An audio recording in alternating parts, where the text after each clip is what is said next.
Le numéro 2 américain accuse le Mossad. Il attaque Netanyahou en public. Il refuse la guerre contre l'Iran. J.D. Vance vient de franchir une ligne qu'aucun responsable américain n'avait osé franchir depuis 50 ans. Calcul électoral ou rupture doctrinale? La réponse pourrait redessiner l'alliance la plus solide de l'après-guerre. Premier élément. Dans un entretien avec le podcasteur Joe Rogan, J.D. Vance a déclaré que Jeffrey Epstein aurait été, selon lui, lié à des opérations de la CIA et du Mossad israélien. Le vice-président américain a affirmé que le financier décédé en 2019 collectait des informations compromettantes sur des personnalités influentes. Vance n'a fourni aucune preuve. Cette affirmation reste non corroborée par des sources indépendantes. Deuxième élément. Dans le même entretien, Vance a exclu toute intervention militaire américaine en Iran. Il a comparé le détroit d'Ormuz à un couloir reliant l'Alaska au Texas, pour souligner l'absurdité, selon lui, d'une guerre pour ce passage. Citation directe. L'ère des changements de régime par la force est terminée. Troisième élément. Vance a directement attaqué Benjamin Netanyahou. Il a décrit le premier ministre israélien comme un homme impopulaire dans son propre pays. Il a suggéré que certains responsables de l'administration américaine défendent davantage leur position personnelle que les intérêts d'Israël en tant qu'État. Quatrième élément. Ces déclarations ont provoqué des réactions immédiates. En Israël, plusieurs médias ont qualifié l'intervention de séisme politique. Aux États-Unis, des analystes ont noté que Vance se positionnait pour l'élection présidentielle de 2028. Mais le contenu de ces déclarations n'est pas le plus important. C'est leur émetteur qui change tout. Pour comprendre la portée des propos de Vance, il faut revenir sur 3 évolutions structurelles. Premièrement, la transformation générationnelle de l'électorat américain. Les sondages montrent une érosion du soutien à Israël parmi les moins de 40 ans. Cette tendance traverse les lignes partisanes. Elle touche autant les jeunes démocrates que les jeunes républicains. Le massacre de Gaza, depuis octobre 2023, a accéléré cette évolution. Les images diffusées sur les réseaux sociaux ont contourné les filtres médiatiques traditionnels. Deuxièmement, l'affaiblissement progressif de l'accusation d'antisémitisme comme arme politique. Vance lui-même l'a formulé dans un entretien précédent. Si tout devient antisémite, alors plus rien ne l'est. Cette phrase résume une fatigue perceptible dans l'opinion américaine face à l'utilisation systématique de cette accusation pour faire taire les critiques d'Israël. Troisièmement, le repositionnement stratégique de l'aile populiste républicaine. Donald Trump avait ouvert la voie en déclarant que l'époque où la politique américaine tournait autour d'Israël était révolue.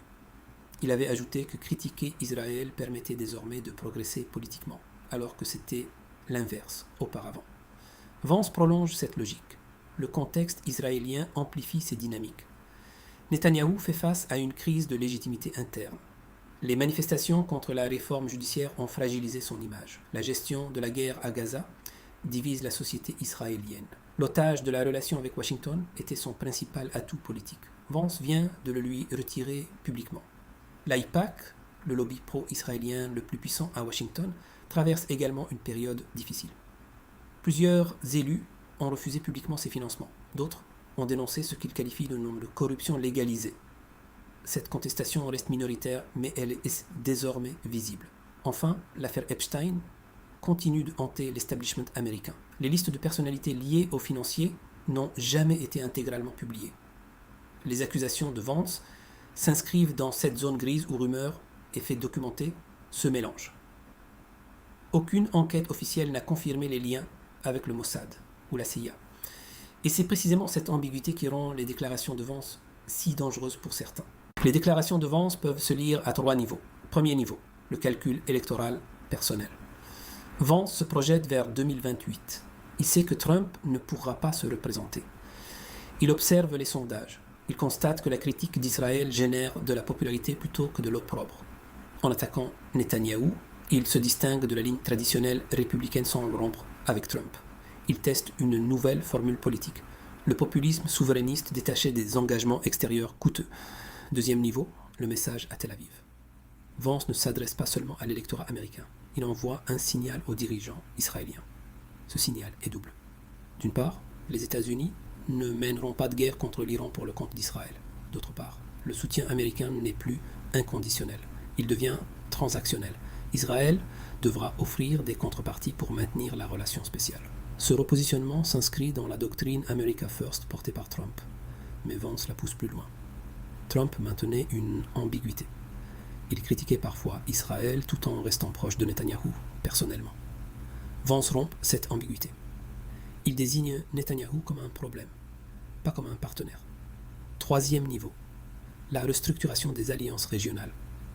En excluant une guerre contre l'Iran, Vance redéfinit implicitement la hiérarchie des priorités américaines au Proche-Orient. L'Iran n'est plus l'ennemi prioritaire. La Chine l'est.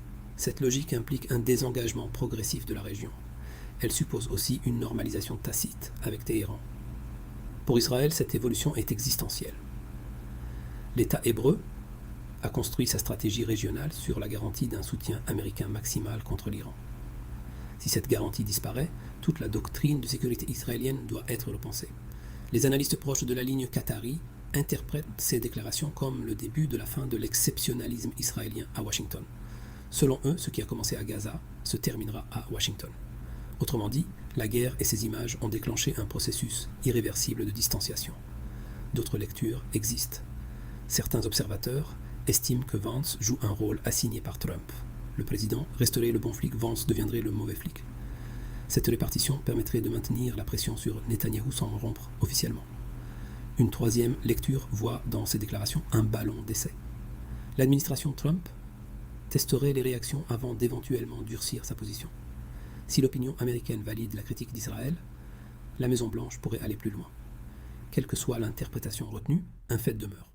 Un vice-président américain en exercice vient d'accuser publiquement les services de renseignement israéliens de compromission. Ce seul fait marque une rupture historique, mais cette rupture masque peut-être autre chose. Le récit dominant autour des déclarations de Vance se concentre sur la dimension israélo-américaine. On analyse la critique de Netanyahou, on commente le refus de la guerre contre l'Iran, on spécule sur les ambitions présidentielles de Vance. Ce cadrage laisse dans l'ombre plusieurs éléments. Premier angle mort, l'affaire Epstein elle-même. Vance accuse le Mossad et la CIA sans fournir de preuves. Les médias relaient l'accusation. Mais personne ne demande quelles preuves existent réellement.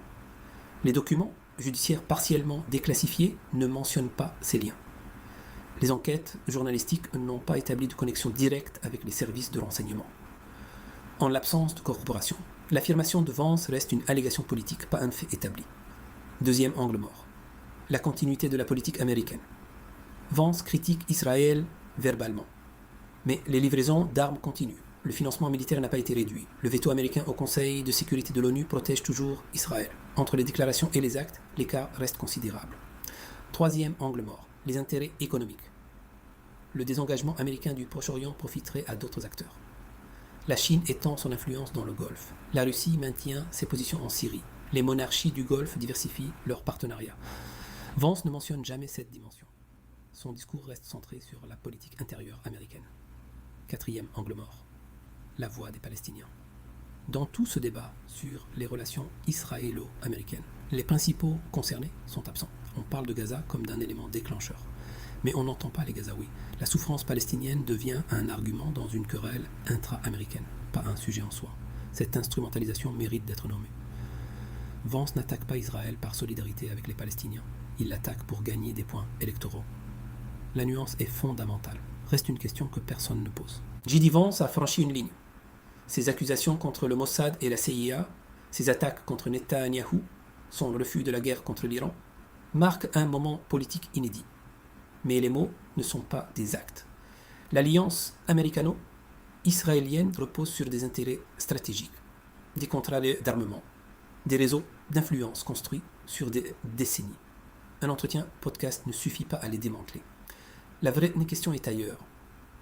Vance exprime-t-il une conviction personnelle ou teste-t-il un nouveau positionnement pour l'establishment républicain? Si c'est un test, les résultats détermineront la suite. Si le public approuve, d'autres suivront. Si le public sanctionne, Vance reculera. Et vous? Que pensez-vous de cette évolution? Assiste-t-on à un vrai tournant ou à une simple manœuvre électorale? Voix interdite.